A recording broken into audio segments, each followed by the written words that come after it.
مکتب سیدنا حضرت عثمان غنی رضی اللہ تعالی عنہ کے طلباء طالبات اور یہاں تعلیم دینے والے ہمارے عزیز حافظ شفقت صاحب سلمہ اللہ اور اس مکتب کے طلباء اور طالبات کے ساتھ ان کے ہمراہ آئی ہوئی بچوں کی والدائیں ہماری بہنیں اللہ تبارک و تعالیٰ کے فضل و کرم سے اور جزل جلال کے احسان سے ہم سبھی ایک دینی محفل میں جڑے ہوئے ہیں اور دینی محفل کا حصہ بنے ہیں۔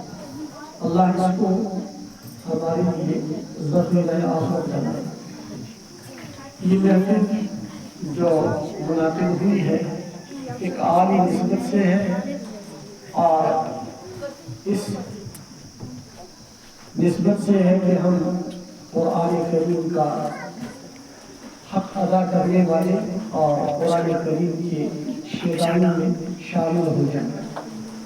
نبی رحمت صلی اللہ علیہ وسلم نے قرآن پڑھنے اور پڑھانے والے کو دنیا کا عظیم انسان قرار دیا ہے۔ حضور نے فرمایا خیرکم مومن، تم میں سے بہتر وہ شخص ہے علم القرآن، جس نے قرآن سیکھا ہو، وعلم، اور دوسروں کو سکھلایا ہے۔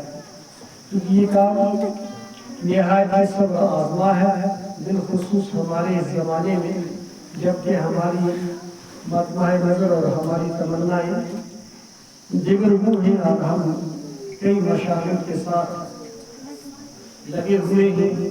اب اس زمانے میں اگر کچھ وقت تعلیم قرآن کے ساتھ اور اپنی نئی فوج کو قرآنی تعلیم سے آراستہ کرنے کے ساتھ اگر گزر جائے ظاہر قسمت۔ حافظ صاحب نے بچوں کے نازلہ کلام اللہ شریف کے مکمل ہونے پر ایک تقریب رکھی ہے، بچوں کو شوق دلانے کے لیے، ان کو حوصلہ دینے کے لیے اور ان میں شوق اور لگن پیدا کرنے کے لیے۔ یہ نہایت اہم ہے، بالخصوص اس نظریے سے اس سے قرآن شریف کی دعوت مل جائے گی اور ہر آنے والے شخص کو قرآن کریم سیکھنے کی طرف رغبت پیدا ہوگی۔ اس لحاظ سے حافظ صاحب کے پروگرام اور حافظ صاحب کا تشکیل کیا ہوا یہ تشکیل کی ہوئی یہ محفل یہ نہایت ہی عائد ہے۔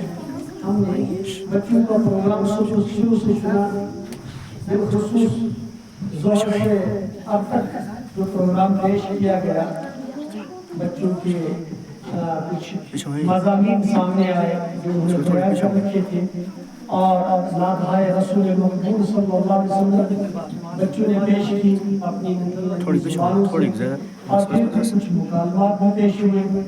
یہ پروگرام دیکھ کر نہایت خوشی ہوئی اور ہم دل سے یہ کہہ رہے ہیں کہ مکتب کے اندر اتنی محنت اور اتنی لگن، یہ لگن سے کام کرنا، یہ صبر آزما کام ہے۔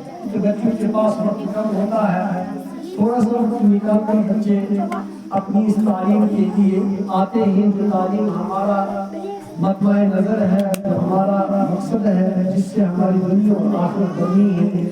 اس کے لیے بچے ہماری سستی کی وجہ سے، کاہلی کی وجہ سے بہت کم وقت نکال پاتے ہیں۔ پھر اتنے وقت میں اس قسم کی محنت اور اس طرح کی کوشش اور بچوں کو اس طرح کی تیاری کرانا، یہ حافظ صاحب کی محنت ہے۔ ہم ان کو سرمایہ کرتے ہیں، ان کی تحسین کرتے ہیں اور ان کے ان مسائل قبول ہونے کے لیے اللہ کی بارگاہ میں ہم دعا کرتے ہیں۔